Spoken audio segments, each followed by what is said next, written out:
Hello everyone, আমি অপরাজিতা আবারও চলে এসেছি একটা সুন্দর মিনি ভ্লগ নিয়ে।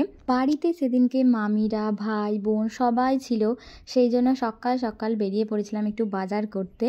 যা যা বাজারের দরকার ছিল সেই সমস্ত কিছু নিয়ে চলে গিয়েছিলাম একটা কেক শপে, কারণ এই আমাদের মহারানীর ডোনাট খেতে ইচ্ছা হয়েছিল, সেই জন্য ওর জন্য আমরা ডোনাট কিনতে গিয়েছিলাম। আর সেটা কেনার পরে ওর খুশিটা দেখো, ওকে খুশিতে রাখাই যাচ্ছে না, ও এতটা হ্যাপি হয়ে গেছে।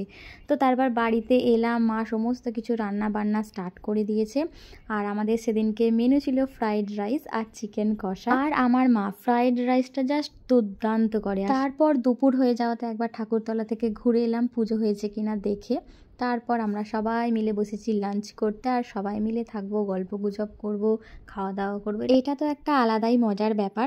আর তারপর বিকাল হলো, আর ওরাও বাড়ি যাবে বলে সবাই রেডি হয়ে গেল। So yeah, that's for today. কেমন লাগলো জানিও, যদি ভালো লেগে থাকে তাহলে অবশ্যই আমার পেজটাকে ফলো করতে ভুলো না। নেক্সট ভিডিওর জন্য ওয়েট করো।